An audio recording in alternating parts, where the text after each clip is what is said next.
Welcome in, everybody, to Amalgamation Nation Podcast, the AM Nation Pod. I, of course, am the anime watching booze, cruising Olivia Munn's like, and John Cena's following hostess with the Moses himself, Ryan Green Machine Ebner. This is episode 145. It's Tuesday, which means it's Sports Talk Tuesday time. We got a lot to get into, including ESPN reaching a deal with the NHL a couple hours ago, Dak Prescott getting paid, franchise tag news, and so much more. As always, you can watch us live right here on twitch.tv/UndeadRedBull. While you're here, make sure you give a follow and a sub to David over here on Undead Red Bull. If you have Amazon Prime, you do get one free sub a month, so give it to Undead Red Bull. You can also watch us live on Twitter at AmNationPod. Make sure you hit that follow button. It's also the same on Instagram at AmNationPod. Give that follow button as well. And on YouTube, search Amalgamation Nation and give us a sub on there too. You listen on podcast platforms such as Spotify, Google Podcasts, Apple Podcasts, and more. Like, follow, subscribe, all that good stuff. We appreciate it. And if you're looking for some AM Nation and Undead Red Bull merch, go to teesprings.com/stores/AMNation-Undead Red Bull. You can find it below on the Twitch link, right down below on David's, all his information down at the bottom. You can also find it on our pinned tweet on Twitter at AMNationPod and in the episode description on your podcast platform. If you want to be a part of the show, leave a voicemail or text the show at 815-556-9089. Leave your name and or nickname, whatever you'd like, and let us know what you want to talk about. Ask questions, whatever. I'm down. Let's do it. Joining me this evening, and the question of the show while I introduce each person. I was thinking about this because it's starting to it's warming up around here, right? And I will tell you, when it starts to warm up, I'm like, woo! I start acting different. All right, it's like we're defrosting.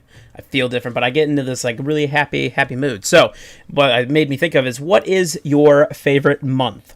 It can be for whatever reason you like, but I assume most of us, you have a month maybe that you're like, ooh, I really fucks with that month a lot. So, I want to introduce everybody to let you know their favorite month. Starting off, we got from North Carolina, Brendan B.K. Kennerly. BK, how are you? And what is your favorite month? Good.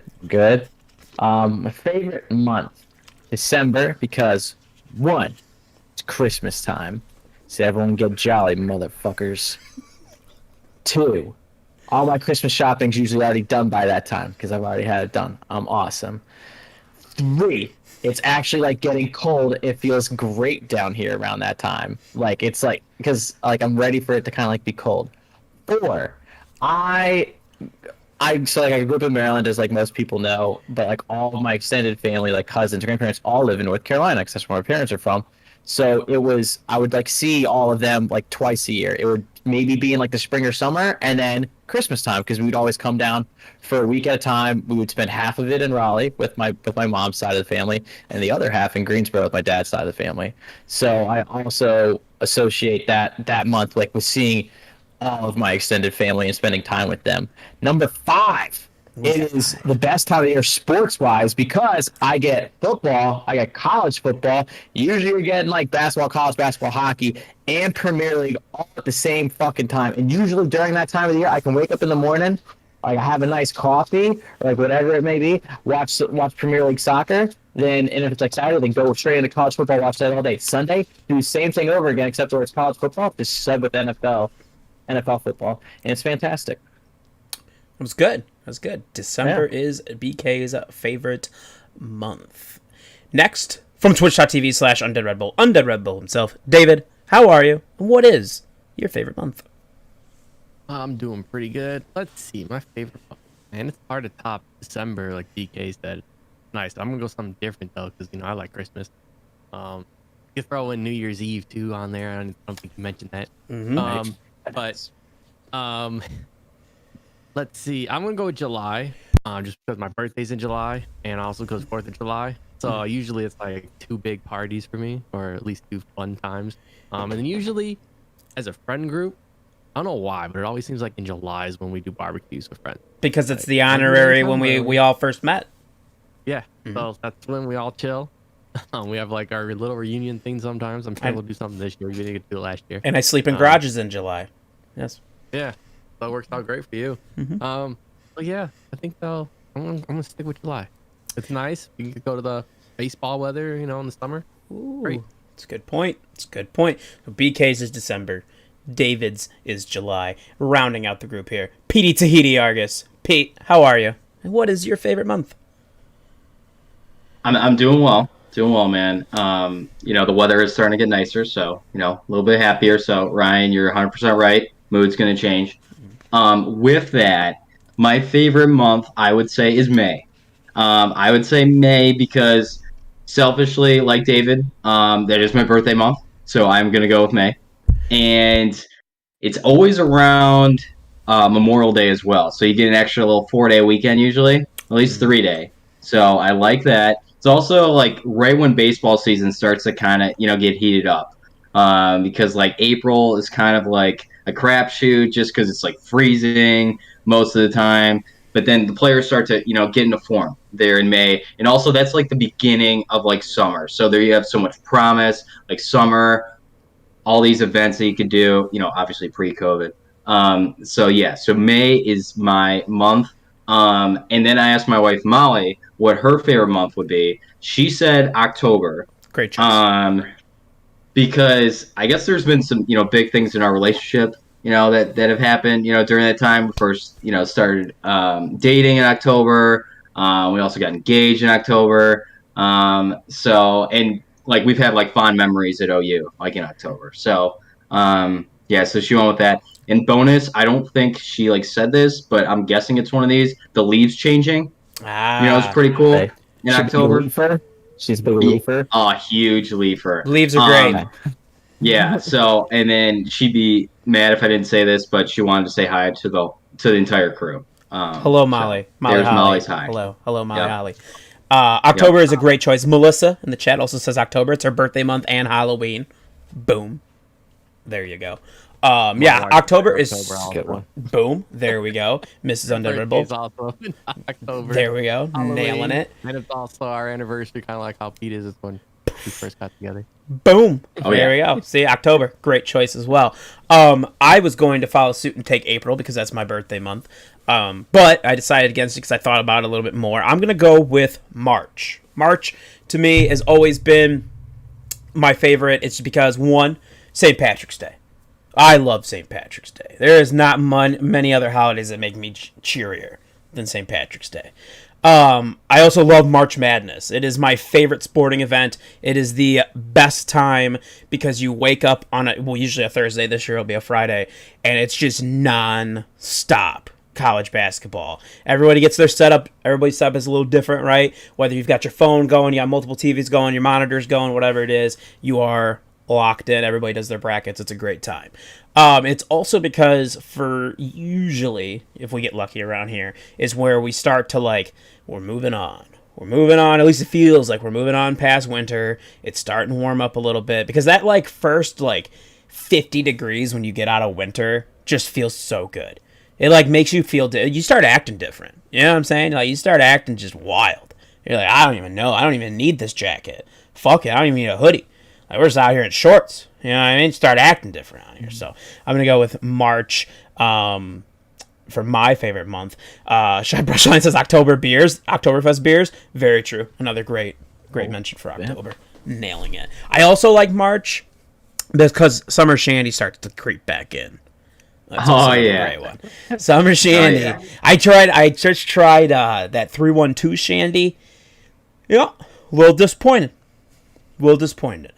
Because when I see a Shandy, I put it at that Line and Kugel Summer Shandy level, right? That's where I'm at, and it didn't hit that. It did need a little bit more lemon to hit that. So I think if you were to crack one of those and maybe put squeeze a little lemon in there, boom, nailed it. Probably perfect. But I think it needs a little bit more lemon, but that's all right. Let's get into some news. NHL updates. Brent Seabrook retired from the Blackhawks. He's been plagued by injuries the last couple of years. It was a little shitty just because of the fact that didn't get to have anybody at the UC, all the fans and stuff. So that was pretty shitty. But they did pick up a win over the Lightning that night. But they lost the other two over the weekend to the Lightning. So the Hawks currently sit at 4th in the Central tonight. Patrick Kane is playing his 1,000th game. Maybe one of the best to ever do it. I'm one of the best goal scorers of all time. Absolutely fantastic. I saw they showed like highlights of 10 of his highlights, and it was really cool. Molly said that's cute. Pete and Brendan planned out their outfits so they can match each other. Yeah, damn right we did. Yep. That's adorable. Yep. Molly, I saw what he was wearing, and I pulled it right out of the closet. Said, I'm wearing it. He's a handsome looking fella in it. That's fantastic. He's a handsome looking fella. Yep. We got our free T-shirts on. If it's for free, it's for me. Unless That's that's the right. HIV. Oh my lord. Anywho's Magic Johnson. I'm That's a so good sorry. turn. Man, Hawks play the Stars tonight. They're currently Stars are up 2-0. This question was asked. What are the realistic expectations for the Blackhawks? Pete, I will start with you. Expectations. I mean, I think when we started the podcast about the NHL season, I said, hey, 2021, 2022 is looking good. So this is a little bit different. I mean, they're playing great right now. If they could sneak into the playoffs, I know the top 4 make it from each division. If they could sneak in, I think that would be a huge accomplishment, especially getting all these young guys to play. And I know Stan Bowman gets a lot of shit from, like decisions he makes, but like, hey, these young guys are performing. So expectations are kind of like the Bulls. I would say kind of similar. Hey, let's sneak in, lose probably in the first round, but hey, let's get some experience. That'd be awesome. That's a good point. David, how about yourself when it comes to this Blackhawks team? I think they're doing better than we kind of expected to start with. Especially at goaltending. I don't think we were expecting the kid to do that great off start, but sometimes rookie goaltenders seem to be fucking great from time to time. We've seen that with the Blues, we've seen that with us as well. So sometimes it works out great. We're doing good. I'd be curious to see if we could hold this 6th seat. I know we just got our piss kicked out of by Tampa Bay, but they're the defending champ, so I see that happening. So just hopefully. One thing I don't know, who does the 2 leagues play in the playoffs? Do we play the West? Is it West and Central? Or is it Central and East? Or I don't know how that works. I don't know how they're going to do this. Are they going to let you just do the 4 in your division and then move on there in like a semifinals kind of thing? No, well, that's usually I think what it's they do though. So I'm assuming that's what they're going to do here. Yeah. Yeah, I don't know what it is. I thought I overheard that like this could be like the first year that like 2 teams from like the East or 2 teams from the West can actually play each other in like the Stanley Cup final. I think that's like, well, I mean, it's already like that because Tampa's in our division, so they're not normally Florida, in it. and So, yeah, I don't know. I don't know if like they were talking about that standpoint. But no, that's a super good question. I'm sure they've mentioned it somewhere. Obviously, someone has to tell somebody before you get to the cup. So, I'm just curious. That's good. That's a good question.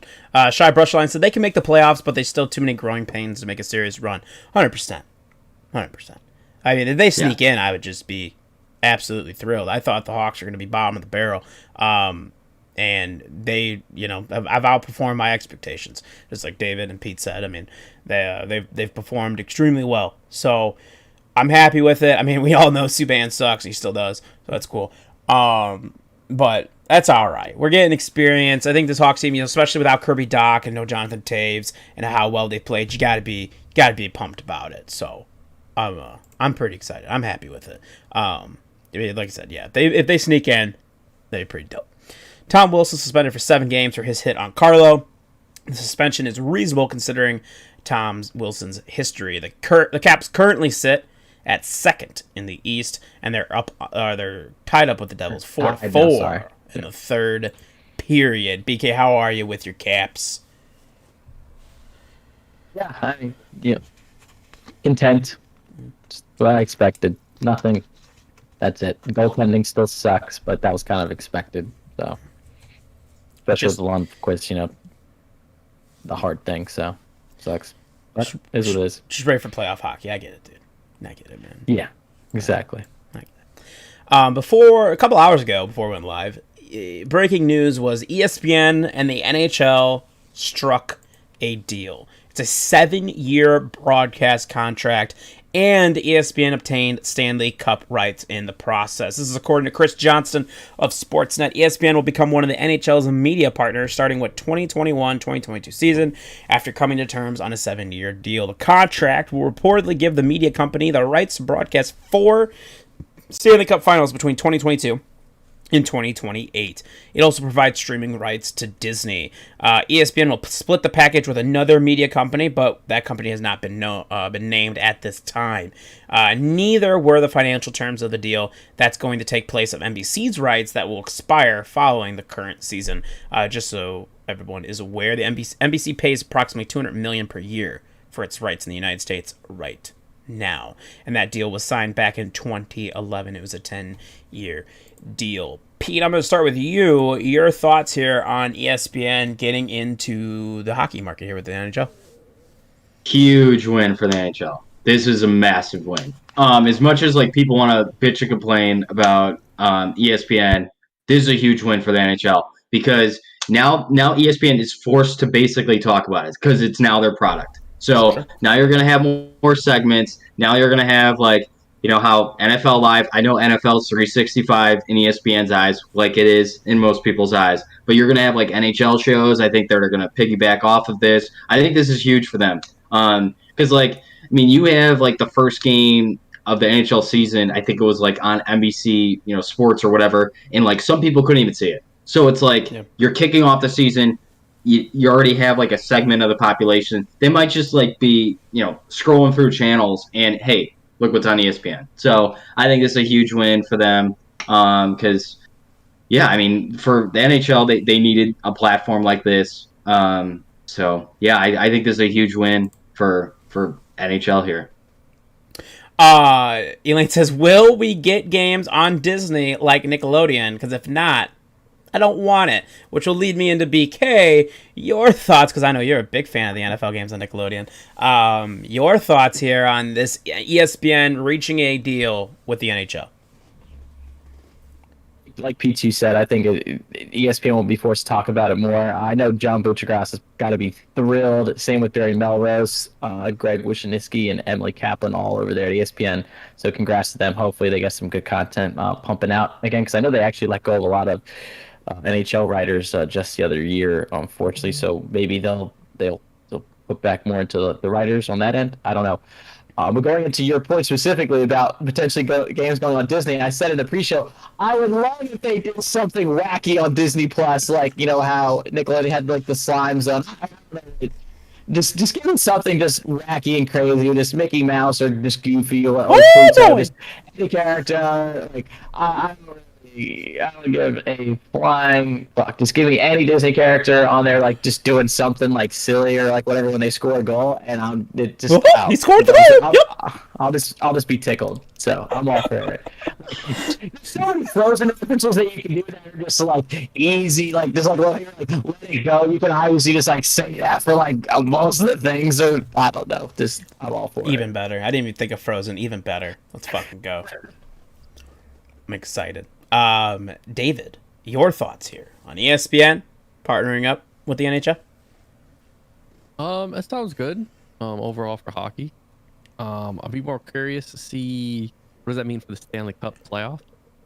Does that mean is it going to ABC then to show it? Or are they actually going to play it on ESPN? Because you did say that they got the rights now to do that as well. So I want to say it's probably going to be ABC because they're all linked together. Ooh, that would be cool. Yeah, that's what I feel like it's going to be on, but we'll see. It'd be kind of odd if they do it on only ESPN and don't let the public kind of have it. And then I think that would be an outcry. So we'll see. Is it similar to how when ESPN gets a NFL playoff game and they do it on ESPN? Yeah, similar. I'd say Probably like you remember when people used to complain when it was on the NFL Network, the game like Thursday. I think when the Bears played on the NFL Network, right? Yeah. And like, well, we don't have the NFL Network. How are we supposed to watch the Bears game? Yeah. And yada yada yada. But you know, I think you'll have the same.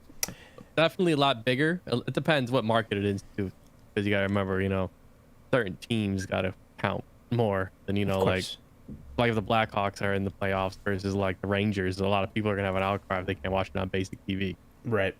That's a good point. And the ADC is a great point because it's been my biggest thing. The reason why I mentioned the NFL playoffs is I've always wanted them to go back to implementing or to utilizing NBC a lot more and like or ABC a lot more, letting them have like instead of the moving that Monday Night Football crew when it's playoff time. If even if you want to keep Monday Night Football on ESPN, that's fine.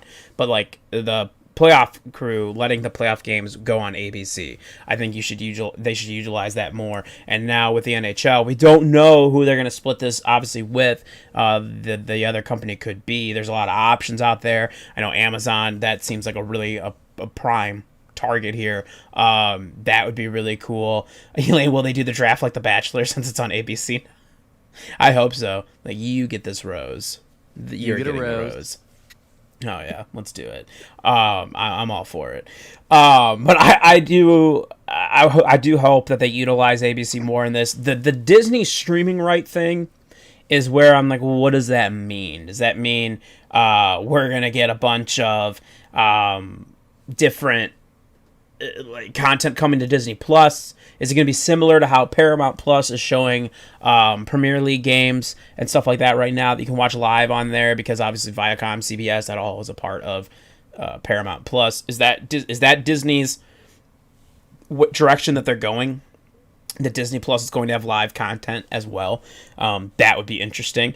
We'll push that to Hulu probably, but we'll see. Well, that's another thing too, though. Like, what do they end up doing with Hulu in that regard as well? I mean, obviously the Hulu stuff, it's already there anyway if you have the live package too. So this is going to be very interesting to see what they do. Maybe they open it up if you don't have the live package. Oh, see, then that's even cooler. NFL on Pornhub, Frank. Listen, you can find anything on there. You can probably watch the NFL on there if you want. Do what you got to do, man. I watch plenty of movies that just pop up, like when they're in the theaters, boom, someone hooks you up on there. Don't worry about it.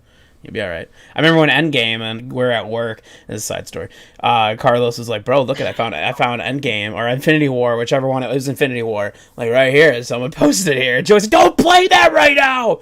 I haven't seen it yet! It's like sitting in line o'clock out of work trying to show us the fucking movie. Christ. Yeah. You can find anything on there, bro, so maybe it will. That does it for the NHL. I was really excited that we got to at least some type of NFL or NHL news because I was like, man, we just don't talk about shit. But shout out to ESPN for hooking us up with that. That's pretty good. Now it is time for the segment of every Tuesday show. BK, it's time to hit that music and take us to the pitch. It's time for BK to take you to the pitch.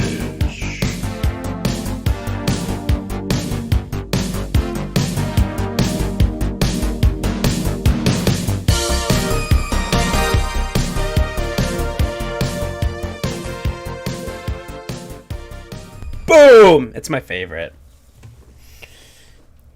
It really It's good. Thank you. Brings a smile to my face. Even if Arsenal does shit, I always hear that little intro tune. Always makes me smile. Arsenal unfortunately drew over the weekend to at Turf Moor to Burnley 1-1. Man City finally lost a game. God is good. They lost to Man U 2-0 because I really don't like teams that are owned by nation states. Just in case people did not know, the Saudis own Man City. It's not just one person; it's an entire country. Kind of messed up. We'll get away from that now. Wolves drew against Villa 0-0. And then the big thing that kind of came out today is the English FA Football Association wants identification on social media accounts to help curb abuse and racial slurs online directed at players. It's been a very big topic of discussion this year, along with kind of the concussions and all that going on in the EPL, is just like very bad words like being hurled, like, you know, we'll go into later with Myers Leonard, except like people are saying that directly at players and like somehow DMing them and stuff like that, like this stuff, and like getting away with it. It's pretty heinous. A bunch of the football bodies got together and actually wrote letters to Zuckerberg, CEO of Facebook, and Dorsey, CEO of Twitter, there to kind of ask for something to be done. And I think Facebook responded, was like, oh yeah, we get in front of all the like stuff that happens like on Instagram that you don't even see that makes it through. And it's like, well, like But what about the stuff that does get through? How are you going to hold people accountable? Because, I mean, I don't know. If people are just going to hurl racist, vile shit out there, I think they should be held accountable personally. Like, it's super easy to hide behind a keyboard. So, like, I don't know. Who knows what'll happen?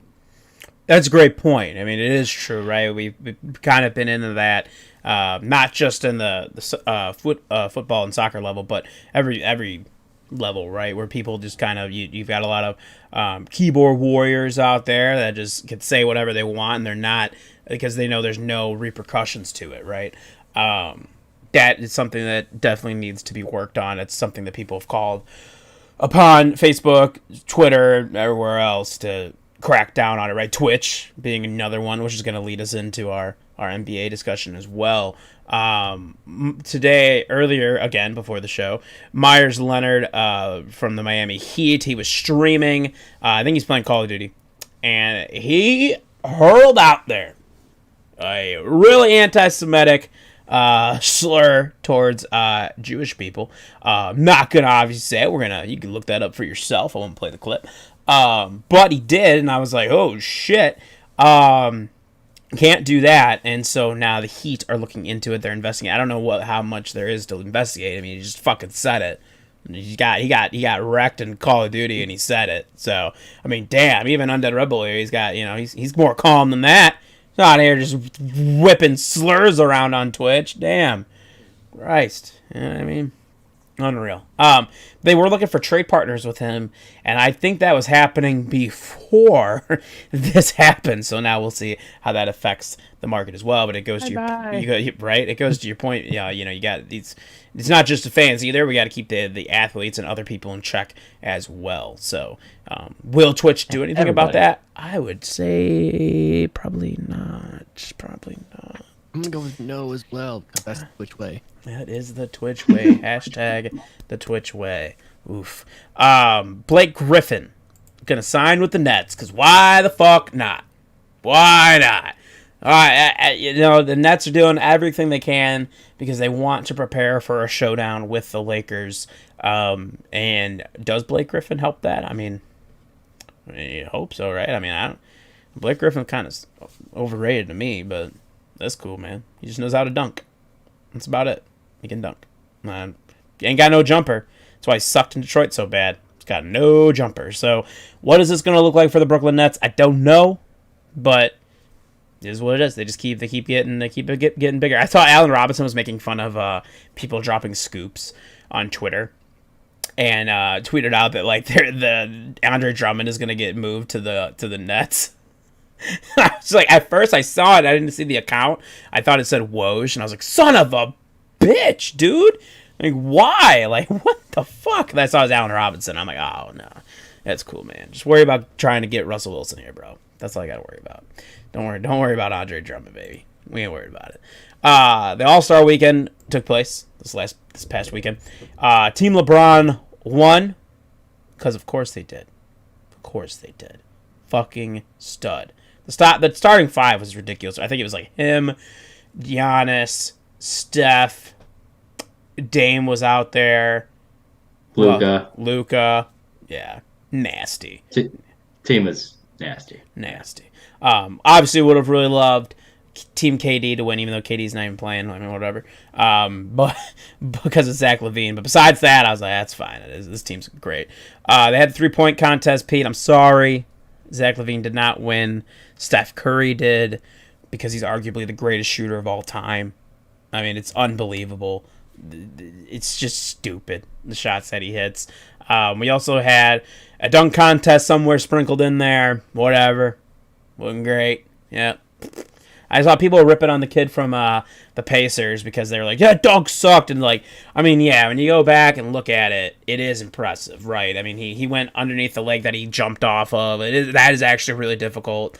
So that's cool. But like, when you give me a dunk contest with 3 people that like I don't give a shit about their names, this is what's gonna happen. Sorry. Like, it is what it is. Like, the only person I was like, oh yeah, I think we talked about this last week, like Obi Toppin. That was it. That was the only person I knew. And that's just because of his name is funny to me. Like, that was it. It's just a recognizable name. Other than that, didn't give a shit. Like, this sucks. Finalist last year, you know. Oh, maybe it was, dude. I don't know. Lottery pick this year. Yeah, you know, it's cool, man. That'll be topping. Obi topping, dude. Obi be topping. He be popping. And then you had obviously the All-Star game, and Giannis went 16 for 16, won the MVP. I love there's a video of him afterwards, like all his commentary during the game, like he was mic'd up, and it was just fantastic. It was great. Dame and Steph just kept shooting further and further away, which is just absolutely fucking ridiculous. I love it. I don't care. I think it's great.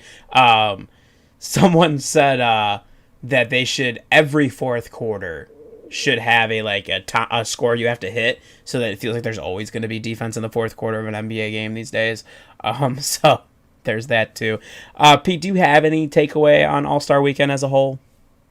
Well, I know I basically took a giant deuce on the weekend, the last podcast, but I did watch. I did watch mostly because there wasn't really anything else on. And Ryan, to your point, the 3-point contest that was in the game was insane. Because they were just pulling up from half court like it was no big deal. It was insane. I did not watch slam dunk contest, so because I knew what was going to happen. It was going to be terrible, so didn't even do that. 3-point contest, yeah, that was great. But no, the All-Star game, I mean, I get it that they don't play defense. You know, they're just like, you know, sitting around, you know, mostly, you know, cherry picking on each end. I get that, but I mean, it's still cool to watch them because it's like, you know, these dudes are like making it from anywhere, you know, still having like big time dunks. So, yeah, I mean, it was a typical All-Star game. Yeah, it was funny that LeBron didn't even play at all in the second half because he's just like, yeah, the NBA, Adam Silver, I know you wanted me here. Guess what? I'm not suiting up second half. So yeah. And then it was funny because the start of the second half, I think he was having like a, you know, nutritious, you know, bar or whatever, you know, just on the sideline, just chilling, you know, like he's, you know, I'm not coming in. I'm just going to eat. It's fine. This team's got it. Whatever. Dude, LeBron just had to do. He went out there. Yeah. He just drafted. And he's like, here you go. They'll do the rest. I got a squad, and yeah, I'm done. Whatever. David, your thoughts on All-Star Weekend as a whole? Yeah, I didn't really watch much of it. I just watched highlights here and there. I saw that Greek was like 16. When I popped it up, he was like 12 for 12 or something at like halftime or something like that. And I was like, oh, okay, cool. Just watched some highlights on ESPN. Not much really. I didn't really care too much for it. So, it's neat. You know, if I knew Curry was in the 3-point contest, I probably would have put my money on that. Just because, you know, stuff like Curry. So, and then dunk contest, I think we already said, like, yeah, I didn't give two shits about that neither. So, I don't even think I saw one highlight for that. So, no, I didn't either. Probably good on that part. But yeah, overall, from the highlights I saw, it looks like a lot of the players were having fun. So I think that's all that matters at the end of the day. At least the players had fun. That's always the best part. I think that's why I love the NBA All-Star Game so much more than everything else. I mean, the MLB's All-Star Game is fine, and the NHL one's just, you know, that's alright too. But like the Pro Bowl, that sucked. Everyone knows that sucks. It's bad. It's not good at all. The NBA All-Star Game, to Pete's point of being, well, there's no defense, but like at least they're just pulling up, and it's just cool to see. And to David's point of them having fun, that's what makes the NBA All-Star Game great. I don't need them to play defense. I honestly don't. Like, I love just watching these guys shoot from far away or like really cool dunks, or you get a bunch of really cool alley-oops and shit like that. That's what I like, because you're seeing the best, you know, players in the world just do their thing, and it's fantastic, and it's just fun, and they're having a good time, and that's great too. BK, your thoughts on the NBA All-Star Weekend? I watched a grand total of 0 minutes and 0 seconds. That a boy. Yeah, I was like PTO, just not interested, and so I followed through. Did not watch a single thing, and I feel like my life's fuller for it. So, man, just to be like play devil's advocate here with everyone, it's like I want to see them like play defense and kind of work their ass off, and I guess like to bring up the Last Dance documentary that we love bringing up on here, but it is fantastic. So if you have free time, go to Netflix, check it out. It's really awesome.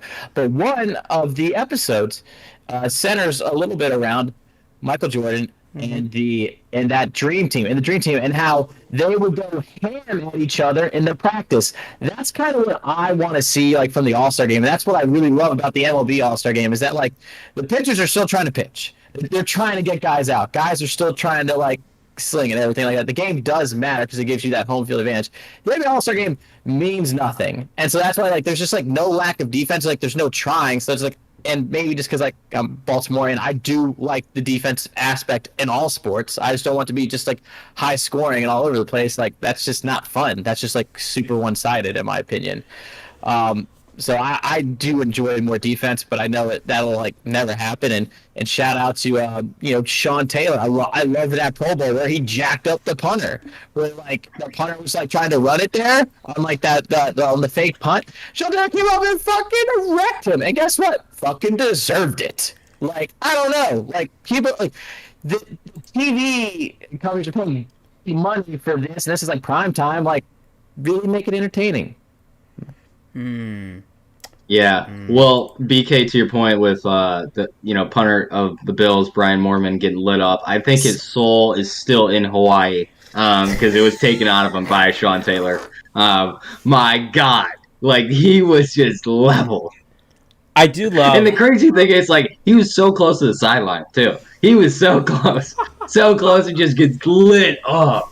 Sean Taylor it goes back to with Pete Rose, which I know like Ryan, your dad's a big fan of Pete Rose, but like Pete Rose has the famous All-Star game where I forget the catcher, but he ran him freaking over home plate. Like, you play hard, and like they're getting paid great money, so play hard, please. Like in all aspects. But I mean, I get how there's a lot, especially with it being middle of the year, and it means nothing, doesn't give you home field advantage. So like, I get it. Well, because like, okay, let's think about it. Now let's play devil advocate to that. Is that if they go hard, okay, and let's say unfortunately Giannis blows his knee out. Now what are we looking at here? We had an All-Star game that means nothing, but Giannis wanted to try really hard and wanted to just go up on Embiid, and he blew his knee out. Like, you know what I'm saying? So like, I get that. I should have stretched. Well, I don't know if that's going to help. Did D Rose stretch? I hope D Rose would have stretched more then too. I don't know, right? Here we are. Maybe he did. Maybe Fucking he did. A, wasn't getting up potassium and he wasn't stretching. Son of a bitch. That was me this past weekend sitting on a bar stool, and I knew I was super dehydrated. I went to like pull my leg up and I felt my hamstring cramp, and I was like, no. And I was like, wait, hold on, Ryan. Are you comparing yourself to Derrick Rose? Oh, dude, yeah. I am the D Rose of this show. Which means I have bad knees. That's what I mean by it. I have bad knees. That's all I mean by it. So I get your point, and I understand it. That you want to see more defense. That's very on brand for BK. So that's perfect. That was great. I'm glad that carries over to multiple sports. I'm glad that that's how it goes. You are Mr. Consistent. So he's like Eloy Jimenez, piece of shit. Doesn't play defense. Piece of shit.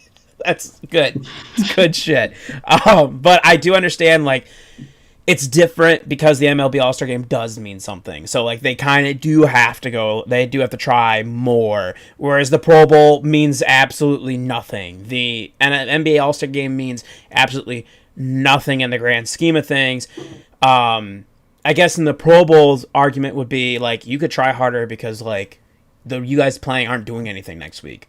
Because Super Bowl players aren't in it. So, like, you could actually try if you wanted to. Whereas the NBA, obviously, like you said, it's midway point in the season. A lot of those players are hoping to make a playoff run. You got to make sure you're rested as well. That's why LeBron, basically the second half, like, bro, I barely got a rest as it was this offseason. Fuck you. I'm not doing shit. I'm just not. Overall, like I said, I thought it was all right. Watched bits and pieces of it. It was fun, but it's like, this just wasn't really what I'm like, whatever, man. It is what it is. It's an NBA All-Star game, and it's fine. MLB updates. First and foremost, we've got teams and cities all around the nation starting to open up a little bit more, loosening up some restrictions so we can get fans to the ballparks. Right here in Chicago, Mayor Lightfoot announced the Sox and Cubs can have, I think it's somewhere between 15 to 25%. I think they fell at 20% to start the season capacity. I don't know what that is for Wrigley, but for the guaranteed rate, it is a little over 8,000 people. So to us, like, that's a sellout. So what's up? I'm fucking hype. Let's go White Sox. Pretty fucking hype. Someone had to say it because I was like, man, if some Cub fan in here says this to me, I'm gonna be really fucking pissed. And fuck you guys. I would have said. Yeah, I bet you fucking would have. So go Sox. I'm excited. So it shouldn't be too hard, hopefully, for Sox fans to get tickets. Let's go. I'm fucking ready. Like I said, I don't know what that math is for the Cubs. But that would be great, and it's going to gradually increase over as the season goes on. For the White Sox, though, this is where it gets a little shitty. No tailgating. Not going to allow that, so that's fucking whack. Trying to party in Lot B. I'm a little fucking pissed. And there will be no promotions for the year. No promotions to give out. Again, kind of fucking whack, because they were giving away a cool White Sox puffy vest. And I didn't get it last year because of COVID. So I was like, oh, they're doing it again this year. Here we go. And I'm getting fucked again. Basically because of COVID. So, a little whack, if you ask me. Little shitty. And also the Orioles. Wrigley's about a little over 8,000 as well. Oh, okay. I didn't know if our seatings were about the same. So there we go. Yeah, capacity's about the same there. 100 more. That's about it. 100 more fans. That's about it. Oh, all right. Cool. That's great. The Sox built a stadium that has a capacity of one that's like over 100 years old. Great. Good to know. Feels good for me. Feels great. The Orioles are going to open the year at Camden Yards at 50% capacity because out there in Baltimore, they get a little bit more wild, BK. Get a little more wild. Let's see. Governor Larry Hogan, shout out to my buddy John for saying that to me right before we got on. Yeah, he approved it, and so did like the Maryland Stadium Authority. But like the MLB and all that stuff can still kind of come in and put the kibosh on things. So. Okay. That's why I'm going to be interested to see what the teams down in Texas end up doing. Are they just going to full blow it? 50%. 100%. We want to overfill the fucking stadium. Let's go. Stand on its shoulders. But that's interesting. I took this out of the notes because I honestly just didn't want to get upset about it and angry. But Dana White is trying to have events down there in Texas, right? And he wants full capacity. And because Governor Abbott said, hey man, we're all fucking open, fuck your masks, fuck it, like we're going full blow ahead. This is America, baby. And this is Texas. And I guess a lot of the local mayors though in each of those cities were like, no, we're not doing that. We're going to continue to keep restrictions. We'll continue to ease them up, but we're going to keep restrictions. So Dana White was bitching about it. He's like, they say they're open, but they're not really open. I'm like, just stay wherever the fuck you are in Fighter Island. Shut the fuck up. Do that. Yeah, that's how I felt about that. I would stay in Fighter Island instead of going to Texas. Right? And then in Dubai. Yeah, I think they are in Dubai, right? Yeah. What the fuck would I want to go back to Texas for? That's what I'm saying. I don't know what he's so butthurt about, but there it is. So like I said, you're going to see more teams start to open. It's really cool that we're going to get fans. For those of everybody that can get to the games, that's fucking awesome too. Like I said, I'm really excited. I'm waiting for Sox tickets when they announce because I'm going to go. Like, I'm ready. It's time. I'm not going to miss this team being good. You're not going to do it to me after over a decade of pain. You're not going to do this to me. So I'm ready for that. And they also, New Jersey's onlinegambling.com, did a survey to find out which baseball fans drink the most, right? It goes off of average drinks per game and then their average spend on alcohol at the game. And god damn it, we did it. We did it, everybody. The Chicago White Sox, number one boozers, number one in your hearts. Let's fucking go. I've never been prouder to be a White Sox fan. Even more proud than 2005. It's fine. I'm way more proud of this than I was of that. It's fine. Numbers are inflated. You only have 8,000 fans in there, so yeah, no wonder it makes But sense. I feel like that means if we're drinking that, each person, all 8,000 of those are spending $46 on alcohol each game. Shout out to us, baby. We're drinking for like 5 fucking people out there. We're partying. $6 is only like 3 beers. Yeah. No, 4. It's like 4. We'll give it 4. We'll give you 4 beers. Average drinks per game, 4.2. Average spend on alcohol, $46. The Chicago White Sox, just a little bit above the Atlanta Braves over there at number 1. Let's see, we got 1, 2, 3, 4, 5, 6, 7. Number 8, just behind the Washington Nationals, the Baltimore Orioles, clocking in with 3.5 drinks per game and $31 spent. You guys are going on a budget. You guys are budget drinkers out there in Baltimore. Nice. Proud. Try to overcharge you. Yeah, there you go. There you go. And then 14th, the Chicago Cubs, 3.4 drinks per game, and $45 spent. Nice. Half of them get lit up from outside the Wrigley before they go in. Absolutely. You're bringing those beers in your pockets, man. That's and you're throwing them true. out in the bleachers. That has been my one of my favorite things about being old enough to drink legally is like when I go to Sox games with my dad, and like if we do decide the tailgate, like we're just pounding them, and then he's like, all right, make sure you grab a roll beer, and you just wander the fucking outside of it before you go in, just pound your beer, and then throw it. I'm like, yeah, let's go, because I mean usually you're watching a pretty shitty team, so I get it. You gotta get a little lit before watching that. All right. We always used to do like the airplane or souvenir bottles, and you put those like in cargo shorts when those were like a big thing. Like you would just load those down because they used to not check them at the oil states. So you can log in and you didn't have to like take anything out at the time. So you just get like the souvenir soda. So you get like a nice cup that you can use for like the next 5-7 years. Like put water, all that shit in, and you drink like half of it and just dump the rest in with like liquor, and then you're like, all right, cool. Hey, boom, saving money. Rock and roll, baby, rock and roll. Love to see it. There's few things better than going to a baseball game and just pounding them and just getting half lit. Junior, dirty South, baby. That's right, baby. South Side, baby.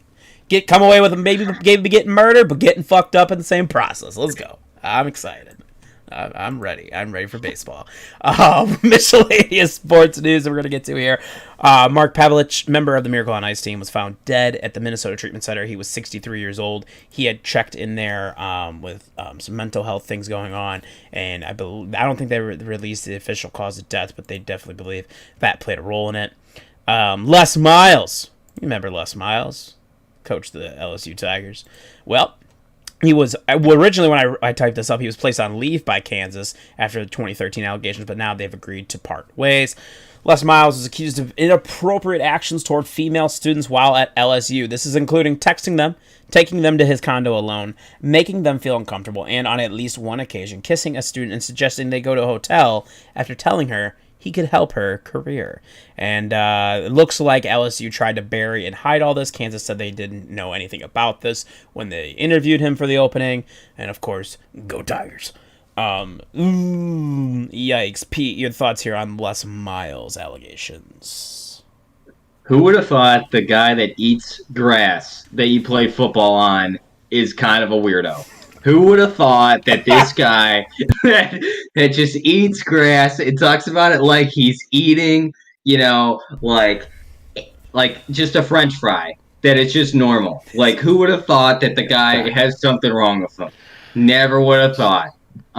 So am I surprised? No. Les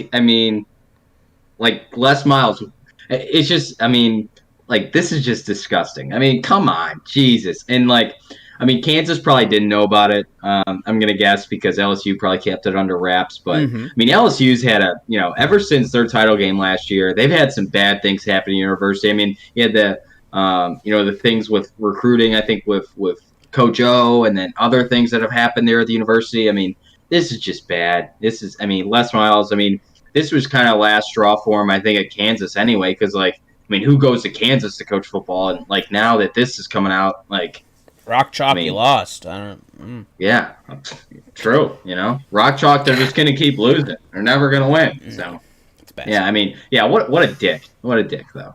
That boy, what a dick. David, your thoughts on Les Miles being a fucking creep? Yeah. I would agree. At least their age consent, at least for in this scenario. It's still not good. Way to find some saving grace in there. Yeah, gotta find a little bit of green grass as a. He would like to eat that. No Tigers.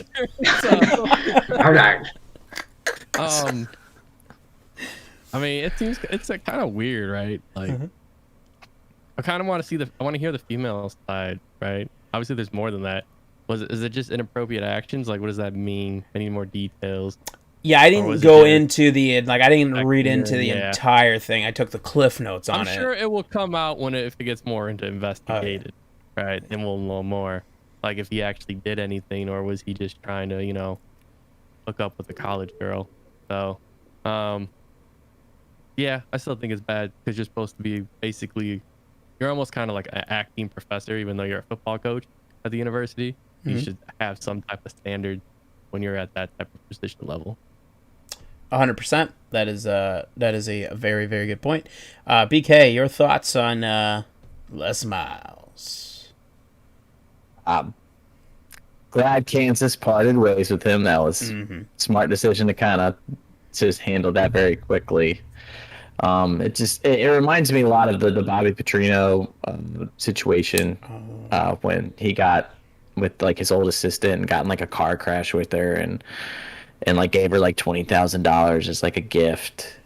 This like stuff. Like it reminds me of that, but I think the Bobby Petrino one was more accelerated, and I don't know. It's just, I think it goes back to what David says. Like you have to have he has to be held to a higher standard, just like the professors, and that's just, it kind of comes when you're in a position of power like that. You have to realize that like every little action you make can have consequences, and you just have to, the Uncle Ben thing. With great power comes great responsibility, and he was not acting responsibly with his power, and especially the whole "I can help your career" thing. That's just that's perverse and sick. I can help your career at this Motel 6 down the road. Yeah, it's just that's just super fucked up. Just I don't know. That's the worst part to me. Like, if they were both consenting adults and trying to go into a relationship together, that's great. But like that was not the case here, and him trying to like hold that over, potentially this young woman's like her burgeoning career, like in college, and going into that, like hold that over her head. That's fucked up. Like be it immeasurably fucked up. So Yeah. Shout out to the Spider-Man reference, though. Appreciate that one. That was good. thanks. Les Miles, total scumbag of the week, right here on AM Nation Pod. Also, real quick, Come from MLB. I was gonna say, shout out to Major League Baseball. As of today, March 9th, we didn't get bad news from Major League Baseball. There we go, everybody. We did it. Fucking A, right. Way to go, baseball. Way to go. This past Sunday, All Elite Wrestling AEW had their pay-per-view Revolution, right? And Jose and I went. We got tickets at Cinemark. Oh, it was the one over. It's got the IMAX and everything. It wasn't on the IMAX screen or anything, but it's still at the movie theater, and it was pretty fucking cool. I'm not gonna lie. Like to be able to sit there in a movie theater and watch a wrestling pay-per-view was pretty dope. So, just want to run through that real quick. Christian Cage, you might remember him if you watched WWE or WWF as a child. Edge and Christian, he has joined AEW. He was the mystery person. They had a tag team Casino Royale that was like a Royal Rumble, but with tag teams. That was pretty fucking cool. I enjoyed that very much. There's a ladder match for a shot at the TNT Championship this Wednesday on AEW Dynamite. That was awesome. Scorpio Sky won that one. And then the big match was Jon Moxley, formerly known as Dean Ambrose in WWE, versus Kenny Omega in an exploding barbed wire death match. And I was thinking of Pete, because Pete loved Dean Ambrose when we put on. He's a big Dean Ambrose guy right there from the Dirty Natty in Cincinnati. And it was fucking cool, man. It was a cool match. There's a lot of blood. It was pretty violent. But they kept hyping this up, like because after 30 minutes, like the ring was gonna explode, and I was like, dude, let's fucking go. Like I want to see some cool fucking pyro. Like let's get fucking nutty. So like, Jon Moxley beat the shit, right? Kenny Omega, he's the heel, he's the bad guy. Him and his crew, they beat the shit out of him, and they like handcuffed him, and they left him there, and then people from the back, one of Moxley's friends comes out and tries to he's trying to get the keys done and to undo his handcuff, but there was no keys. He couldn't find them, so he covers him, right? Like here comes this big explosion. There's a countdown. It's fucking intense. I'm like, oh shit. Bro, it looked like some fucking sparklers went off. I was really upset because the actual pyro that went off when they would hit the barbed wire during the match was way cooler. I was kind of hoping it would just, they're going to have boom, and then you set something off where the ring caves in, that's fine. And, just so it would look cool. And that didn't happen. So that was the biggest thing. A lot of people online, really enjoyed the pay-per-view, but that ending was really lackluster because they hyped it up. So I'm going to be really interested to see what they do this Wednesday on Dynamite. I know even Moxley afterwards was like, man, that guy's an asshole, but he really doesn't know how to set up a fucking set up an exploding ring. And I was like laughing that he made fun of the situation as well. But that was a really cool match. But Moxley did not get the W. Kenny Omega did. And to round out miscellaneous sports news, number 14 in the nation, ECU baseball swept their weekend series with Appalachian State, and they beat Duke today 11-5. Shout out to BK and Pete. ECU baseball kicking ass and taking fucking names, baby. There we go. Where else are you going to get college baseball talk anywhere else besides AM Nation? That's what I'm talking about. You know what I'm saying? No one else is doing that. That's right. That's right. It's because we're built different. Boom. And just want to talk about next week, because right here this week is all the conference tournaments. Big Ten should be getting underway tomorrow, the March 10th. Super excited for that. Illinois got the 2C, whatever. Fuck Michigan. It's cool. It is what it is. But next week on the show, we will not get into any other sport news besides the tournament. We will go through a bracket as a unit, as a team, and we will pick the games, right? If for some reason Dan, the man with the plan, is still on traveling for work or vacation for work, is what it seems like. You know, it seems like to me, Dan. It seems like you're on vacation, having a good old time. Out there at Busch Gardens and shit, buddy. If he is, I am super upset because we talked about Busch. I don't remember, BK, when we talked about Busch Gardens, was that off air? That wasn't on air, right?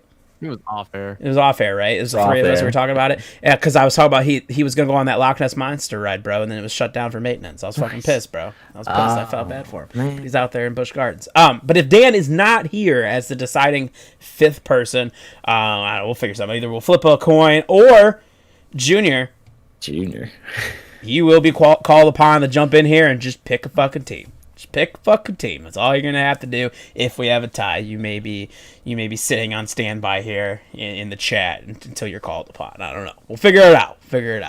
But that would be really exciting. And then we're also, I think I got it set up. I'll send invites the week of the tournament, like after Selection Sunday. But, you know, ESPN always has those groups you get in and you see who does better, obviously with the brackets. I know I do it every year.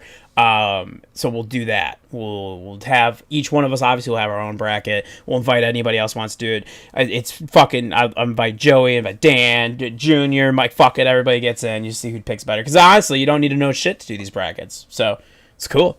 Just see who gets better. We'll post the link out on Twitter at AmNationPod, and you can join as well and see if you do better than we do. So I'm super excited. It's my favorite time of the year. I love March Madness. So we were robbed of it last year, so it is time. I am ready. My body is ready. And let's get to some NFL news here to round out the show. Maya Chaka becomes the first black female ref at the NFL level. Awesome. Great to see. We talk about you want more inclusion in sports. So this is great. This is fantastic to see the NFL do that. And then today was franchise tag deadline day. So we're into some of the guys that got tagged, some of the ones that didn't.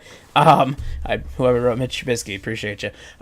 Chris Godwin was tagged by the Tampa Bay Buccaneers, which allowed them, or which was going to put them in, okay, so now they can't tag Levante David or Shaq Barrett. They did sign Levante David to a 2-year extension, $25 million.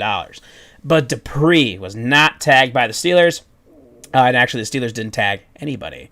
Kenny Galladay, not tagged by the Detroit Lions. That's an interesting one. But apparently he's looking for a 4 to 5 year deal worth $100 million. Let me tell you something. Kenny Galladay, not going to get that money. So we'll see. That's what reports from Detroit are.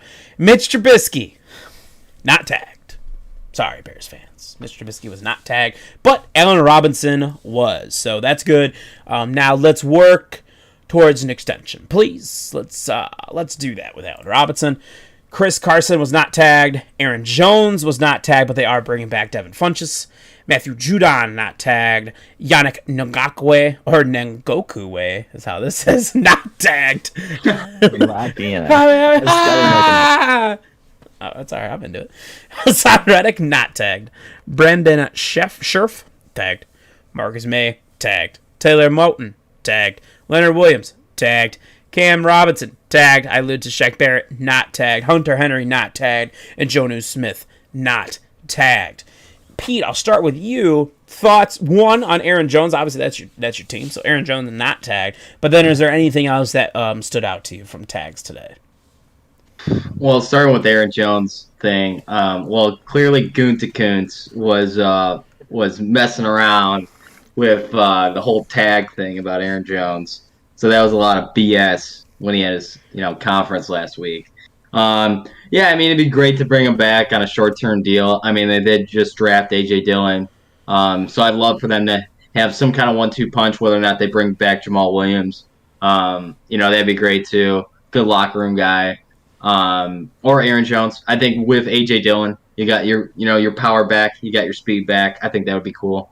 But I think he's going to command a lot of money there on the market. I could see Miami, a lot of teams being interested, and then I mean for the Devin Funches, I mean that's cool if they're bringing him back.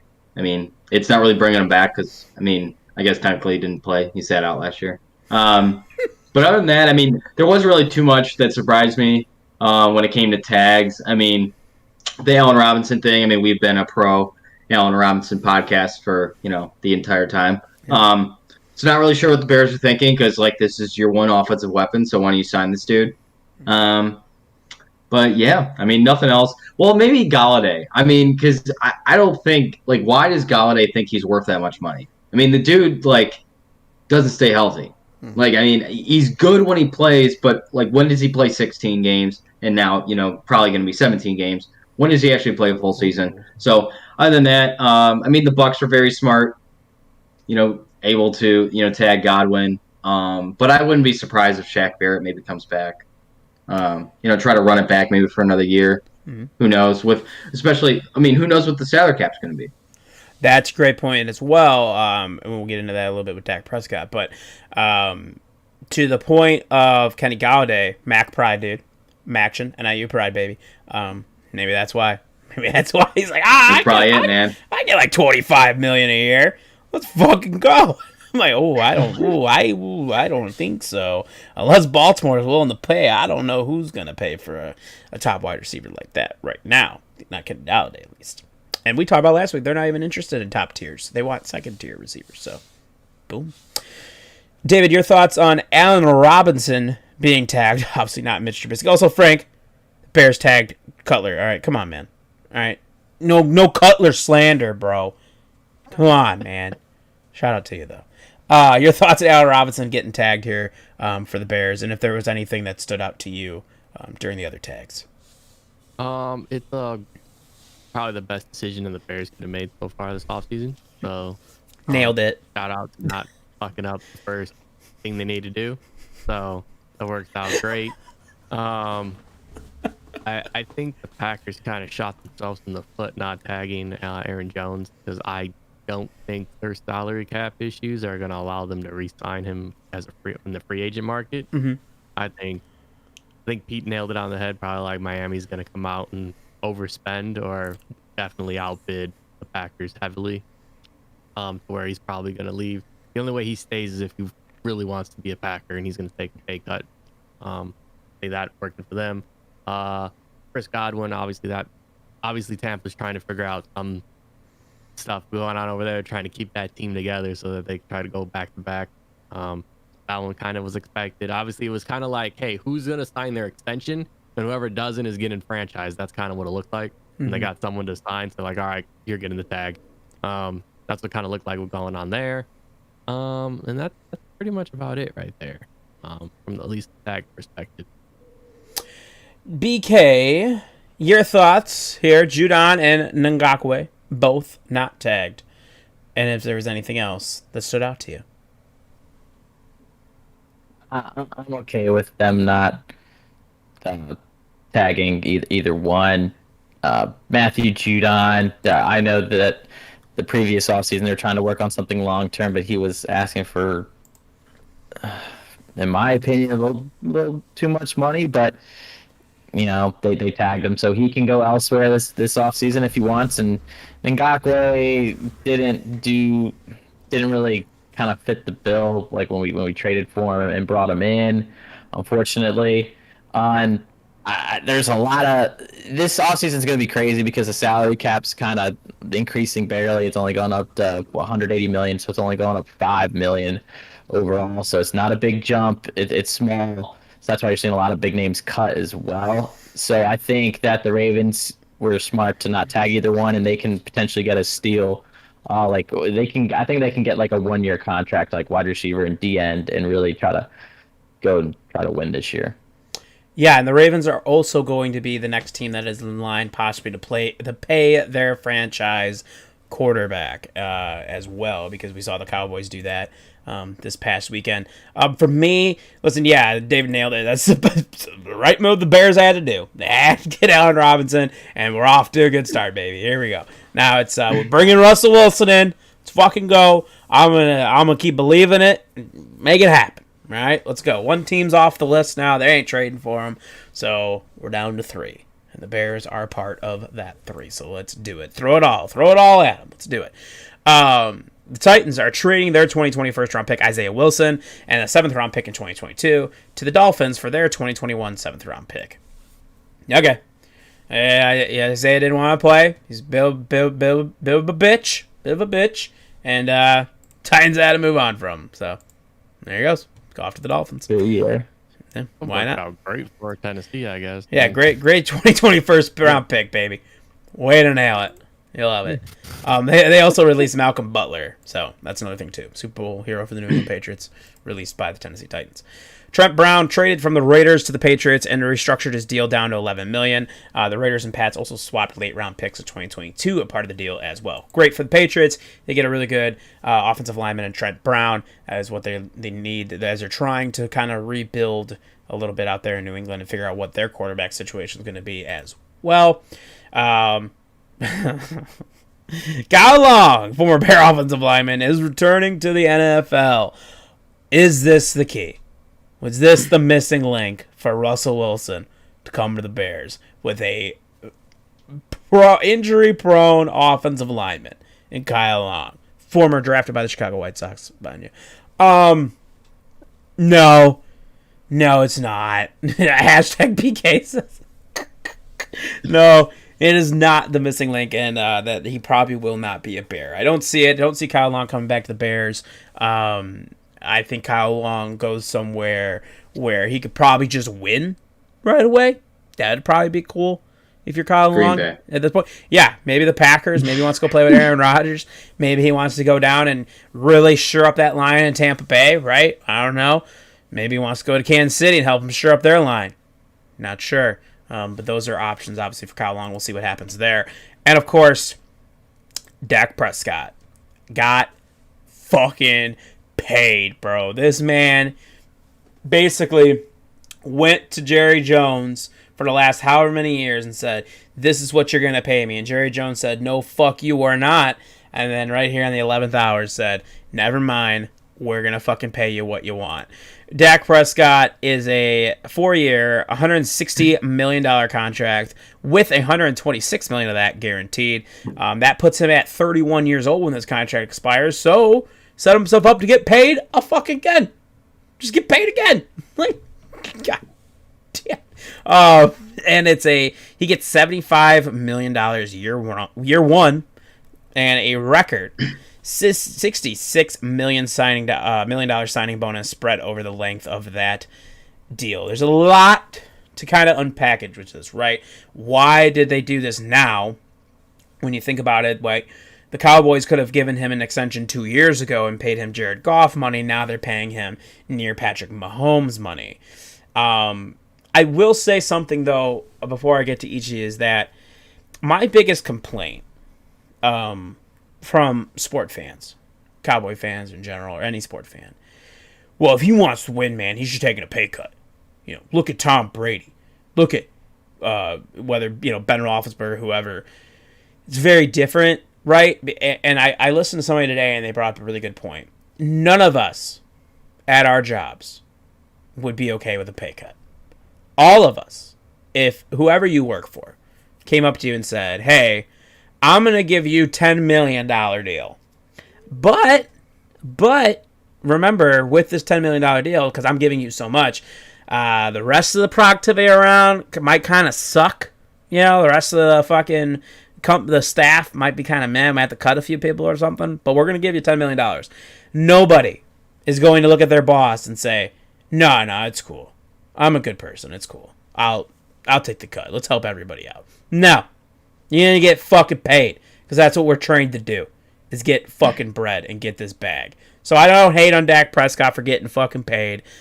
Listen, it's a quarterback-driven league. You can sit here and we can talk about, yes, the Tampa Bay defense was really good, but you need a star quarterback, right? Listen, I'm a Chicago fucking Bears fan. And I've lived by defense is the way we win championships for fucking 28 years of my life. And you know how many Super Bowls I got out of that? I got one appearance. That was it. One appearance. You know who fucked me up? Peyton fucking Manning. So, you know what I'm saying? Yeah, Ravens, cool. You got it. You did. You got also Joe Flacco playing at an unreal level during those playoffs, too. So I'll give you that as well. But your first one was like Trent fucking Dilfer, right? So last Pro Bowls and Jay Cutler, Joe Flacco. Gross. Gross. So you need a star quarterback. You need a stud. Somebody that's going to anchor that team. And Dak Prescott can be that for them. Is Dak Prescott going to be Patrick Mahomes level? Absolutely not. I do not believe that for 1 second. But Dak Prescott, you can be a good guy for him. I think really what the Cowboys, where this breaks them down, is they fucked themselves with the Ezekiel Elliott deal. You gave that man a 6-year contract, all this money for a position that ages out around 30 years old. So that sucks. Pete, I'll start with you, fantasy owner of Dak Prescott. Your thoughts on the Talons deal? I mean, Dak Prescott, I mean, he is Mr. Stat Sheet. You know, I mean, he puts up the stats. That's what he does. Yeah, they overpaid. I mean, this is insane what he's making. I mean, he's making what Patrick Mahomes is making. Like, I get it from Dallas's perspective. Like, I mean, they stunk and they were terrible without him, but they weren't, you know, the greatest with him either. I mean, there's so many holes on this Dallas team. I just don't understand from the standpoint of, like, the thing with Dak and him getting this deal initially when the talks, because, I mean, this has been going on for a few years now. The initial thing was like, Dak wants that 5th year. Dak wants that 5th year, wants that extra year, wants whatever. And it's still a 4-year deal. So it must have, I don't know what went, maybe it was the injury or whatnot, but like this deal is insane to think about because, yeah, you have, Ryan, to your point, you have like one of the highest paid running backs. Yeah. Then you have one of the highest paid receivers. Then you have DeMarcus Lawrence, who's one of the highest paid like defensive linemen. So you have him too, and you have like one of the highest paid quarterbacks. Guess what? The rest of your team is going to be terrible because you don't know like how to financially do this. Like, this just makes no sense to me. But, I mean, does Dak get this deal because he's the Dallas Cowboys starting quarterback? Like, does he get this deal if he's, I don't know, say he's in Kyler Murray's shoes and he's the Arizona Cardinals starting quarterback. Does he get this deal? Probably not. Probably not. It's the image. This is what Jerry wants, and this is what, you know, his thing is. Now, is Dak Prescott a very good quarterback? Yes. But is Dak Prescott what this is like saying? I mean, I think all of us in the podcast would agree that you guys would all probably take Deshaun Watson over Dak Prescott. I mean, yes. I mean, you probably would. Because, I mean, yes, Deshaun didn't have a great year this year, like in terms of win-losses, but you would take Deshaun Watson. A lot of Dak, what he does, and that's why I do draft him for fantasy, is because most of the time Dallas is losing, so what do they got to do? They got to throw the ball. And guess what? Dak Prescott, his stats look great. Because if you look at Dak, I think, you know, Dan Orlovsky, who is like a known, well, not known, he won't say this, but he's not the biggest fan of Dak. You look at his stats, not great in the first half. Second half, when they're down by a few scores and they play those soft coverages, guess what? Guess who puts up points? Dak. So, I mean, does this make Dallas better? Does it? I mean, are they that much closer to a Super Bowl, or are they further away because they have to, you know, pay Dak this amount of money? But, I mean, Ryan, like you said, I mean, this is what happens with quarterbacks. Quarterbacks get paid. It's just, could they have, like, found a better medium?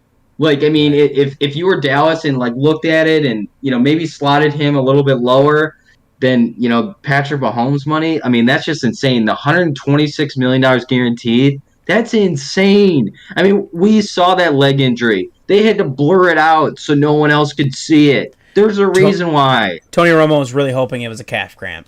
He was hoping really bad. Yeah, it's just a cramp, though. Just a cramp. As he okay, says Tony. it, the ankle's like this. And I'm like, oh, no. Nope, that's not a cramp. Yep. Nope. Ryan, I love that you brought that up for Romo into the conversation, because what Dak is making, I think, just as like guaranteed money, that's the total amount that Tony's made in his entire career. So Shout out to Tony that's Romo. just to think about how different, what 10 or so years is. Yeah. It's crazy. Yeah, 100%. It's a crazy deal. It really is. It is, because you brought up a good point to Sean Watson. This puts Dak Prescott as the highest paid quarterback, second highest paid quarterback. I'm sorry, Patrick Mahomes number one, then Dak Prescott. Then it goes, I think, to Sean, Russell Wilson, and then we have a tie between Aaron Rodgers and Jared Goff. Out of everybody on that list, I would only take Dak ahead of Goff. That's it. I would take Mahomes, Watson, Wilson, and Rodgers all over Dak Prescott at this point in time. David, your thoughts on the Cowboys overall at the very end of the day, rolling the bank up to Dak Prescott's house and saying, here you go, you get what you wanted. Yeah. It almost looks like they're paying for next year to be kind of like a wash year still. So it looks like at least from the solid crap I'm seeing, of Dak getting 75 next year. I'm curious, that obviously tapers off the next following couple years follow. And then they're like, oh, okay, we're freeing up salary cap to bring in help for the rest of the team. That's what it looks like they're trying to do there. But overall, I don't think Dak is worth that much money. But if you're going to franchise tag him again, you're still going to be forking over a shitload of money for that at least 1 year. Definitely not 75 mil 1 year, but it's still going to be in that top 5 list that we just mentioned of getting paid. That's usually how the franchise tag works. So, yeah, they probably did it too late. They probably should have did it earlier. When he wanted to get paid, it probably would have been better off for the team overall. But yeah, Pete basically already hit it on for all the points. Like, Cowboys are still going to be, I don't think they're going to be better. Their defense is still horrible. They haven't done shit on their defense. Yeah, they'll be able to score some points, they'll be able to throw touchdowns, be able to rush some touchdowns potentially. Better than that, they're going to be having to put up 40. Their defense is still going to be giving up 30 to 40 as well. So we'll see how that goes from that perspective. But it definitely looks like next year is not going to be their year still. At least from that contract standpoint, they're going to be already at cap limit. And it looks like they're building more for year 2, 3, and 4 out of Dak's contract. That's it's a good point to way to look at it too, since it's so top heavy at the beginning. To see how it goes. BK, I have 2 questions for you. One about Dak Prescott, but the second one asked by Frank. I still don't know. I still want to know how Ray Lewis came back so soon from a torn bicep so quickly. I'll tell you how. Thoughts and prayers, baby. BK, the power of the Lord is what gave Ray Lewis to come back. And maybe some spray. Maybe some antler spray. BK, your thoughts on Dak Prescott? Okay. Thought about this all day long, and I do agree that Jerry Jones is an idiot. He never wanted Dak to be the QB going forward for like a while. Like, even when they drafted him, they're like, shit. And they tried to bring like the whole Kellen Moore. He was the offensive coordinator now for Dak Prescott. They tried to avoid making Dak Prescott the starting quarterback, and they should have signed him to extension. They fucked up. Then you had the horrific leg injury, and then the city rallied around him even more. He started doing more commercials. He was more accessible than ever before. So it's bad PR, bad press if you don't sign him to a fat contract. And Dak knew that, and so he had that going for him. And because honestly, like you said, it's a QB driven league, so he can, on the open market, he can make bank. And that's the thing, is like, well, every all these like contracts like this, it always resets the market, blah blah blah. Like Patrick Mahomes did the same thing, and like Zeke's contract did like the same thing. Reset the running back market, and so like I don't think it's super. And honestly, with the Cowboys fucking up and not re-signing him sooner, I think it was actually super smart to fucking front load the contract, because that team is dog shit. Yeah. They have so many holes. They're not going to fill them in a year. They're not. They were 6-10 with Andy. Like, the team was awful. They're not going to fix those things in 1 year. So make Dak happy and say, hey, you threw him a bone. Like, guess what, player? You are paid. You are paid, man. And his contract, his cap number drops down significantly. He makes $20 million next year, and then 31 the year after that, and then 34. Yeah.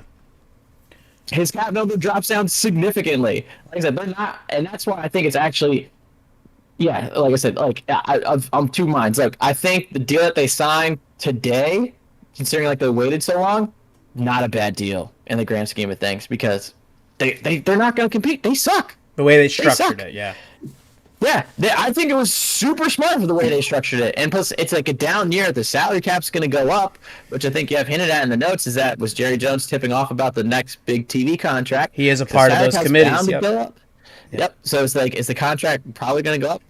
More than likely. So I think it's smart. I was like sitting about it, talking with people if you work today and a couple guys at dinner. I was just like, I think it's a smart contract.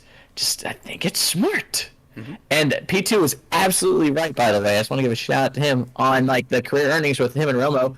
So after Tony Romo's career earnings is 127. So P2 was like right on the money. Props to Tony for making that $1 more million. Stud. Props. Fucking stud. Yeah. Dak's current earnings will be like close to like 200 million now. So it's fine. It's fine. I agree with you to the point of, and to David's point as well of how it was structured, where you're going to be really top heavy here at 75 million, and then it's going to taper off because there are too many holes for the Dallas Cowboys, and also you don't know how healthy Dak Prescott's going to be next season. We don't know. So now you're going to have a guy who honestly might not even play a full season, might only play half a season. We don't know how he's going to come back from this. And he's getting paid the $75 million, but you're kind of in that, because everyone said the Cowboys are in that mentality of like, we're going to suck again next year. Like, we're going to, and we know this. So let's suck one more year, maybe get another good draft pick out of it. And then the second year, we're going to have way more cap flexibility. Dak should be completely healthy by then, and we're good to go. It's also great for people that are owners of CeeDee Lamb. Fan-fucking-tastic. Because I was so worried for this kid. I was like, holy shit, dude. If they don't sign Dak, this poor kid is fucked. But this is great. It's great for him. But it's just, there's been bad contracts recently by the Dallas Cowboys. The Ezekiel Elliott contract is an awful contract. It's god-awful. You gave this guy all this money. He's out there putting on a bunch of weight, partying out in Cabo, but you never wanted to pay Dak, who did all the right things, who had the right image and all those things, and Jerry Jones didn't want to pay him. You paid Amari Cooper. Great. It's just, that was bad, but this one to me isn't as egregious. It's not awful. It's just a lot of money, and when you look at the lump sum, you're like, wow, that's a lot of fucking money you're paying this guy, who is, I'd still I'm going to put him as a top 10 quarterback in the NFL. He's good. It's just, you get to that, you're looking at it as is he a top 5 quarterback in the NFL? The answer to me personally is no. That, you know what I mean? But to your guys' point that the way they structured it, it does work out better for the Cowboys in the end anyway. But man, this is going to be wild to see. Because I saw a lot of people like, Cowboys going to win the division. I'm like, whoa, pump your brakes. We don't know what kind of Dak we're getting next year. We know that they're not going to have any money to fucking spend. They're going to suck again. I mean, do they maybe win this division because the rest of it sucks so bad again? Maybe. Possibly. That's the only reason. That's the only reason I can see, because if Washington doesn't get better, because where I'm looking at this is Washington's going to try to make an opportunity here to get better. And if Washington gets better, I don't see Dallas winning the division next year. But then again, if you got the rest of the division kind of poopy, I don't know. PDT.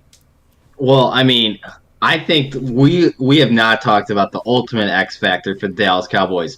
How many watermelons is Mike McCarthy going to have to just have a pregame, like, on Saturday night, get them jacked, like, for the game? Just like, smashing them. How many watermelons is he going to have to smash? Because they were 2-0 in watermelon games last year. So maybe Mike McCarthy should be doing that for every game. Maybe the Dallas Cowboys will win the NFC East. He can't, but if he does it every game, then it loses the majesty of it. Well, you just got to do it for the division games then. Go 6-0. Okay. Go 6-0 the division, and then maybe go like maybe like 2. Well, hold on, I got to do the math now because it's So it's 2-9. 2-9 against the rest of the NFL. There you go. And that's pretty normal for Dak Prescott, who is very bad against teams above 500. So there we go. There we go. Real quick here to round it out, I want to ask because, I'm going to ask this: how many Super Bowls will the Cowboys appear in during the length of this Dak Prescott contract? BK.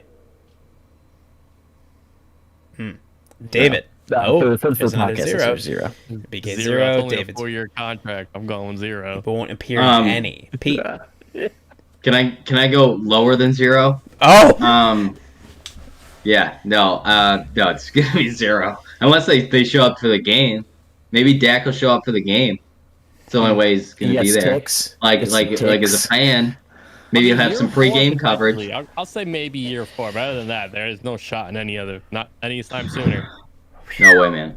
And that if we're talking Zeke's probably gone by year 4. We're talking decent drafts, which is not going to happen with Jerry as the GM. Oh, So, I think Zeke is still there contract wise because it's a 6-year deal he signed last year. Oof. they'll probably He's gonna be like 32. release him. Ugh. Probably release him at some point to try to get the money back. I'll take the dead cap hit. 0 across Jerry. the Zeke- board, huh? Zeke's cap hit drops down to $12.5 million in 2024. Every other year, it's like 15 or higher. So 2024, it's when it drops down below, like the that's lowest pretty it'll ever bad. be. Yeah, I think that makes sense. Wow, 3 zeros. I'm gonna go with 1. I think the Dallas Cowboys will appear in 1 Super Bowl, not win, Nice. but they will appear in 1 Super Bowl. You're being so nice. I am. You're a nice guy. Name? No, I'm You looking. build a defense in 1 year. See, you guys are putting a lot of value in this. You know what I mean? As a Bear fan now, I've grown that I can't put value in defense anymore. I can't do it. I do truly believe, though. I know, but I do think that the Cowboys, like, there's just something about, like, I don't know where the direction the NFC is going to go. Like, I don't know how dominant are Tampa. How many years is Tampa Bay going to dominate like that? How many? I don't know. I'll give you next year for sure. But then after that, I don't know where that falls off. We look at Green Bay. Okay, so what are we expecting left out of Aaron Rodgers and the Green Bay Packers? Again, I expect them to be really competitive again next year, maybe the year after. I don't know. The division of the NFC East is fucking bad. It is bad. Philadelphia has no fucking direction whatsoever. Yes, they want to start Jalen Hurts now. They want him to be the number 1. They don't want a quarterback competition. They just want to embrace him as the number 1. Fine. The Giants don't know what the fuck is going on. Like, they just don't. They have absolutely zero clue. They drafted Daniel Jones. They're like, wow, this guy is worse than Eli. This is not good. Like, this is bad. And then you look at Washington's the only team that I look at, and I'm like, ooh, see, there's pieces there. There's pieces there they could build around. You're going to get hopefully new ownership. You hope. You got a new name. You're going to get maybe that team that will have something to do. So otherwise, I think that Dallas will at least be able to compete for that division no matter what. That'll get you into the playoffs. Look at the rest of the NFC. Where the direction of the Saints are going to go after Drew Brees? I don't know. There's so many unknowns. How much does Matt Stafford affect out there with Los Angeles Rams in the next 4 years? I don't know. Can Arizona, because I think their coach is so fucking bad, actually get out for themselves when they have all that talent? I don't know. Where's Russell Wilson going to go? I don't know. So that is why I think they maybe appear in 1. I didn't want to say win. That's why I didn't want to ask the question of winning a Super Bowl, because there's no chance. I don't fucking see it. There's no way. Because if you get there, I just assume you're going to probably play the Chiefs, and they're going to fuck you up. So there's no way they're going to win 1. But to get there, I feel like they can at least get there 1 time. And they can have some type of perfect storm, and it happens. I don't know, but there's just too many unknowns in the NFC. That's my problem. You know? Now is Mike McCarthy the head coach at this point? No. Oh, Big Mike. No. So Ryan's saying they're gonna do it in 22, 23, or 24. Yes, not this first year. No, of course not. Of course not. Man. No. It would be one of the other 3 years of the deal. Then Mister, they're gonna make this. They're gonna make a run at a Super Bowl. I would say it's going to be either 23 or 24. That's where I really feel is it gonna they'll be able to find something and make a deal, make a push at it. Like I'm be cool. I'm all for the Dallas Cowboys not making a single fucking Super Bowl for the rest of my lifetime. I don't give a shit. That's great. Fuck America's team. Fuck them. But I just feel like, man, we're gonna get closer, like to now a 30-year mark of Dallas just being a fucking joke. Like, Dude, Ryan, I think you're completely forgetting about Jordan Love. I think, you just didn't even factor Jordan Love in I there, did. man. I sure Like, did. come on. Come on, the future. Jordan Love, baby. Come on. Come on. Show some respect. I mean, he can't even throw it into a net. Come on. You're right. You're right. Again, it's like I said, there's a lot of unknowns, and that is another unknown, a part of the situation. It is an unknown. So So the Packers get another first-round quarterback? oh shit! Yeah. Within the next 4 I years, hope so this year. Yeah. Let's draft another quarterback this year. I mean, it worked out great. I mean, you get another. Yeah. just to Aaron piss him Rodgers, off so again. that's what you have to do. Hey, Kyle piss him off. Trask. Welcome to Green Bay, Kyle Trask. No, it's gonna be Kellen Mond. It's gonna be Kellen Mond, bro. Here we go. Oh, Jamie God. Newman out of Georgia. There you go. Oh, rough times over there. We'll see what happens. But yeah, I go with 1 just to get off of the 0. I'll go with 1. We'll see. I think that about does it for the show. Thank you for listening. As always, you can find the show on Twitter and Instagram. It's at AmNationPod. Make sure you hit that follow button.